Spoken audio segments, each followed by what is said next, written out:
Hello दोस्तों, कैसे हैं आप? आई होप कि आप अच्छे होंगे। तो आज हम बात करने जा रहे हैं कि जो डीएनए है वो रेप्लिकेट कैसे होता है, डीएनए रेप्लिकेशन कैसे होगा। तो बहुत सारे लोगों को डाउट रहता है, तो आज हम बात करने जा रहे हैं कि डीएनए कैसे रेप्लिकेट।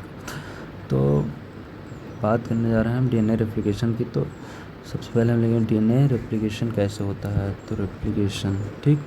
तो डीएनए जो रेप्लिकेट होता है तो सेमी कंजर्वेटिव मॉडल के थ्रू जो है, तो सेमी कंजर्वेटिव मॉडल के अनुसार वो रेप्लिकेट होता है। तो पहले साइंटिस्टों को नहीं पता था कि डीएनए कैसे रेप्लिकेट। कुछ साइंटिस्टों का मत ये था कि जो डीएनए है वो अलग अलग फ्रेगमेंट में टूट जाता है और एक नया स्ट्रैंड के जैसे काम करता है। और कुछ साइंटिस्टों का ऐसा मत था कि जो नया स्ट्रैंड है, एक पुराना स्ट्रैंड है, तो वो कम्प्लीटली दूसरा कॉपी बनाता है या सिंथेसाइज होता है। तो अब हम बात करने जा रहे हैं कि कैसे। तो ये जो रेप्लिकेशन है तो एस फेज में डीएनए का रेप्लिकेशन होता है। एस फेज डीएनए रेप्लिकेशन, ठीक। तो आगे हम बात करें कि तो सबसे पहले हम बात करते हैं कि वॉटसन एंड क्रिक जो हैं, वो आपको पता ही होगा कि डबल हेलिक्स मॉडल दिया था उन्होंने। देयर डुअल हेलिक्स मॉडल, ठीक, ऑफ डीएनए। तो इन्होंने डबल हेलिक्स मॉडल बताया। तो हम बात करने जा रहे हैं कि फर्स्ट जो रेप्लिकेशन मॉडल तो वो नॉट एक्सेप्टेड था। कौन सा था? डिस्पर्सिव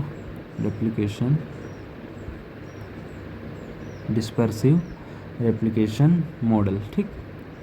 मॉडल ये जो था वो नॉट एक्सेप्टेड था। एक्सेप्टेड, ठीक। तो इसमें क्या बताया साइंटिस्टों ने कि ये कोई डीएनए है डुअल हेलिक्स, ठीक, ऐसे बना देते हैं। तो ये क्या होता है, स्मॉल पार्ट में ब्रेक हो जाता है और एक नया डीएनए का फ्रेगमेंट बनाता है, ठीक। फिर इसके बाद ये है ना, जैसे ये डीएनए हुआ तो इसका रेप्लिकेशन ऐसे, फिर इसका नया बना, ठीक। और ये जो है रेप्लिकेट होके न्यू कॉपीज़ बनाए, ठीक। और ये गैप जो है वो फुलफिल हुआ, ठीक। तो डिस्पर्सिव, इसलिए इसको डिस्पर्सिव मॉडल कहते हैं, ठीक। कि जो डीएनए था, डीएनए फ्रेगमेंट में कटा, फिर ये इसका लाइगेज के थ्रू जो है तो इसकी रिपेयरिंग हो गई, है ना, तो नया स्ट्रैंड बन गया, इसलिए इसको डिस्पर्सिव मॉडल कहते हैं। तो इस डीएनए में ना तो 100% पेरेंट, ये जो पेरेंट डीएनए है ना तो वो रहता और ना 100% न्यू डीएनए रहता। तो अब आगे हम बात करते हैं, इसलिए ये एक्सेप्टेड नहीं है।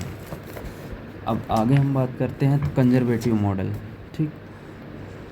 सेकंड कंजर्वेटिव मॉडल, ये भी नॉट एक्सेप्टेड है मॉडल, ठीक। तो अपन बात करें जैसे डीएनए हो गया, इसका रेप्लिकेशन हुआ, ये बना एक डीएनए, देन ये, ठीक। तो ये जो है तो ये पेरेंट डीएनए हो गया, पेरेंट डीएनए। और ये जो है तो कंप्लीट पेरेंट यहाँ पे आया और इससे एक कंप्लीट न्यू डीएनए बना। साइंटिस्टों ने सोचा कि ये कैसे हो सकता है, जैसे फ़ोटोकॉपी की दुकान हो तो ये डाला है और एक इधर नया निकला। तो उन्हें कुछ अड़चन लगा कि ये चीज़ें तो नहीं हो सकती। तो उन्होंने फिर से एक नई डिस्कवरी की जिसको हम सेमी कंजर्वेटिव मॉडल कहते हैं, जो अभी प्रेजेंट टाइम में उसी के अनुसार डीएनए का रेप्लिकेशन होता है, या वाइडली एक्सेप्टेड या यूनिवर्सल एक्सेप्टेड मॉडल कहा जाता है। तो इसमें क्या हुआ कि जो कंजर्वेटिव मॉडल में है तो एक पेरेंट डीएनए से दो स्टैंड बने, ये 2 डीएनए बने, तो एक जो है तो वो कम्प्लीटली पेरेंट डीएनए हो गया, ये वाला कम्प्लीटली पेरेंट डीएनए, और एक जो बना तो न्यू डीएनए बना। ठीक, तो एक जो डीएनए है उसके 2 कॉपी बने हैं, तो एक कम्प्लीटली पेरेंट और एक कम्प्लीटली न्यू स्टैंड बना, तो ये भी जो है तो नॉट एक्सेप्टेड हुआ। ठीक, अब हम थर्ड की बात करते हैं जो वाइडली एक्सेप्टेड या यूनिवर्सल एक्सेप्टेड मॉडल है, conservative model, semi conservative model. ठीक, तो ये जो है तो ये यूनिवर्सल एक्सेप्टेड है, एक्सेप्टेड ठीक मॉडल। ठीक, एल। तो इसकी जो डिस्कवरी की थी, discover by Watson and Crick's ने। कब किया था? क्रिक्स ने कब किया था? 1953 में। और इन्होंने बताया कि जो डीएनए है, तो डीएनए के जो फ्रेगमेंट हैं तो एक नया स्टैंड बनाता है और एक पुराना स्टैंड रहता है। ठीक, पेरेंट होगा, पेरेंट डीएनए, तो इन्होंने बताया कि डॉटर ठीक, डॉटर डीएनए। ठीक, तो इसमें इन्होंने बताया कि जो एक स्टैंड है तो डीएनए का स्टैंड है वो रेप्लिकेशन होने के बाद एक ओल्ड और एक न्यू डीएनए बनता है। ठीक, ओल्ड और एक ये न्यू सिंथेसाइज्ड डीएनए। अब इसको हम आगे समझेंगे कि कैसे ये रेप्लिकेट होता है। तो इस सेमी कंजर्वेटिव मॉडल को साइंटिस्टों में क्या होता है कि एक दूसरे की बनती नहीं कभी, तो वो हमेशा, और ये ज़रूरी भी नहीं है, क्योंकि अगर हम कोई चीज़ पे आगे रिसर्च या किसी भी चीज़ को हम मान लेते हैं कि एक बार में ही कि हाँ ये चीज़ सही है, बिना रिसर्च किए, बिना समझे जाने किसी एक की बात को मान के, तो हमेशा गलत या सही नहीं हो सकता। तो साइंटिस्ट आए मेसन्स एंड स्टॉल इन 1958 में। इन्होंने एक रिसर्च किया, वर्क किया किस पे? इकोलाई पे, कि वॉटसन और क्रिक की जो बताई हुई बात है क्या वो सही है या गलत। तो इन्होंने रिसर्च किया कि E coli on an 10 a heavy isotope, ठीक, ऑफ 14N। तो इन्होंने रिसर्च किया तो देखा कि चलो ठीक है रिसर्च करते हैं, तो इसमें एग्जाम्पल होती तो हैवी नाइट्रोजन जो होता है, नाइट्रोजन N50 का atmospheric items normal nitrogen N14। ठीक, तो जो क्या होता है नॉट रेडियो एक्टिव होता है। ठीक, रेडियो एक्टिव। तो इन्होंने एक कल्चर मीडिया लिया, कौन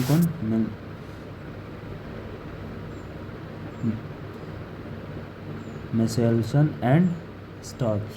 ठीक, अब इन्होंने कल्चर मीडिया लिया, कल्चर मीडिया NH15 नाइट्रोजन का 15 HCl, और इसका ग्रो किया इस पे इकोलाई को, तो वो क्या दिया? Ammonium chloride. ठीक, तो ये कल्चर मीडिया में इन्होंने क्या यूज़ किया? NH4Cl। ठीक, फिर इसके बाद इन्होंने इसको कल्चर मीडिया में ग्रो करने के बाद density gradient and centrifugal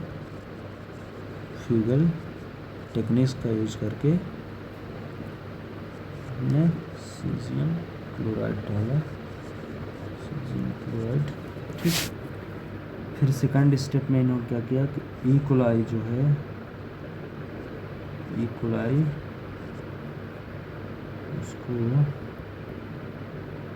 grow करवाया कहाँ, culture media heavy.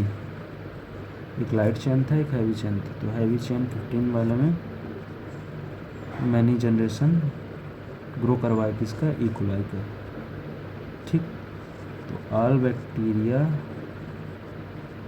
Have 15 type and 15 type DNA, ठीक, इच वेब। फिर इसके बाद इन्होंने क्या किया कि, तो अपन ने बात की, तो जो कल्चर मीडिया है उसमें NaCl अमोनियम क्लोराइड डाला उन्होंने, कौन सा वाला, ये जो है तो 15 नाइट्रोजन 15 वाला। और इसके बाद इसका डेंसिटी ग्रेडियंट करवाया, डेंसिटी ग्रेडियंट सेंट्रीफ्यूगल किया। फिर इसके बाद इसमें सीजियम क्लोराइड डाला। इसके बाद इन्होंने ई कोलाई को फिर से दोबारा कल्चर किया और उसका मैनी जनरेशन ग्रो करवाया। और ग्रो करवाने के बाद उसमें जो ऑल बैक्टीरिया प्राप्त हुए वो N15 वाले थे, ठीक, टाइप ऑफ डीएनए थे, ठीक। अब इसके बाद इन्होंने नेक्स्ट प्रोसीजर क्या किया कि जो N15 में ग्रो किए गए बैक्टीरिया थे उसको उठाया और फिर एक न्यू कल्चर बनाया, N14 कल्चर मीडिया, जिसमें नाइट्रोजन का आइसोटॉप 14 डाला मीडिया, ठीक। इसके बाद NH4Cl14, ठीक, इस पे इस मीडिया में ग्रो करवाया और इसका केवल वन जनरेशन ग्रो करवाया किसका, ई कोलाई का। देन ई कोलाई का फर्स्ट जनरेशन ग्रो करवाने के बाद इसमें कौन सा, ई कोलाई 15 N15, तो इसमें ई कोलाई 15 और 14 आइसोटोप यूज हुआ एक कल्चर मीडिया में और फिर ग्रो करवाया इन्होंने। फिर इसका मतलब ओनली वन जनरेशन ग्रो करवाया, ठीक। फिर इसके बाद सेकंड में क्या किया इन्होंने कि इसका डेंसिटी ग्रेडियंट किया और सेंट्रीफ्यूज किया, क्या डाल के, सीजियम क्लोराइड डाल, ठीक। फिर इसके बाद इनको प्राप्त हुआ हाइब्रिड डीएनए, कौन कौन सा, N14 का और N15 का, ठीक। फिर इसके बाद डेंसिटी ग्रेडियंट करवाने के बाद इन्होंने टेस्ट किया तो इनको 2 बैंड प्राप्त हुआ, हैवी वाला N15 और N14 का, ठीक। तो 100% हाइब्रिड आया, ठीक, हाइब्रिड डीएनए, ठीक। फिर इसके बाद नेक्स्ट प्रोसीजर इन्होंने यूज़ किया कि N जो 15 ई कोलाई था और N14 कल्चर, इसका 2 जनरेशन। फिर इसके बाद डेंसिटी ग्रेडियंट करवाया, फिर इसके बाद सेंट्रीफ्यूज करवाया, तो इनको फिर 2 बैंड प्राप्त हुआ, एक N14 प्लस N15 जिसको हाइब्रिड अपन बोलते हैं, और एक कम्प्लीटली न्यू स्टैंड N14 और N14, ठीक, 2 स्टैंड प्राप्त हुए। फिर इसके बाद जब इनको 2 स्टैंड प्राप्त हुआ सेकंड जनरेशन में, ठीक, फर्स्ट जनरेशन में 100% हाइब्रिड, 1 स्टैंड आर न्यू और 1 स्टैंड आर ओल्ड, ठीक, तो 100% हाइब्रिड। अब सेकंड में इन्होंने क्या किया सेकंड जनरेशन में कि एक stand new, completely new N14 plus N14, और ये जो पेरेंट मटेरियल N15 लिया गया था तो N15 प्लस N14 मतलब हाइब्रिड, ये हाइब्रिड हो गया। और इससे जो नया स्टैंड बना सेकेंड जनरेशन में वो N14 और N14।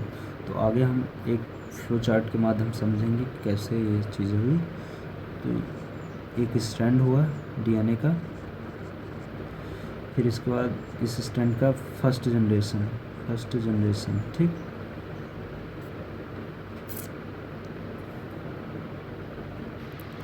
फर्स्ट जनरेशन में हमें एक स्टैंड ये आया और एक ये गया और एक इसका नया बना ये। तो एक ओल्ड हुआ, एक न्यू हुआ, एक ओल्ड एक न्यू, ठीक। और कम्प्लीटली 100% हाइब्रिड स्टैंड बना, ठीक। फिर इसके बाद ये हुआ फर्स्ट जनरेशन। अब सेकेंड जनरेशन की बात करें तो एक ओल्ड आया और एक न्यू इधर गया, ये ओल्ड इधर आया और न्यू इधर गया और एक इसका रेप्लिकेट हुआ और एक इसका हुआ, ओल्ड न्यू, ठीक। इसमें भी ओल्ड, जस्ट वेट,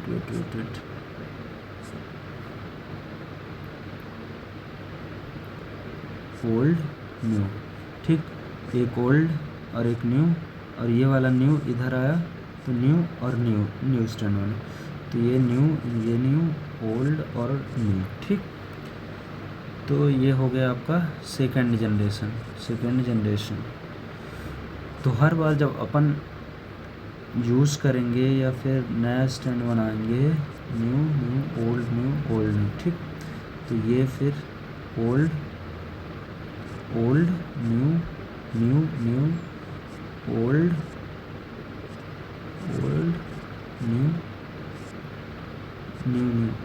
न्यू, यहाँ पे ओल्ड और ये न्यू और यहाँ न्यू, ठीक। तो ऐसे हमें स्टैंड प्राप्त हुए। तो हर बार एक हाइब्रिड बनेगा और कुछ नए स्टैंड भी बनेंगे, ठीक। तो आगे हम बात करें तो हर बार 2 लाइट चैन, ये लाइट स्टैंड और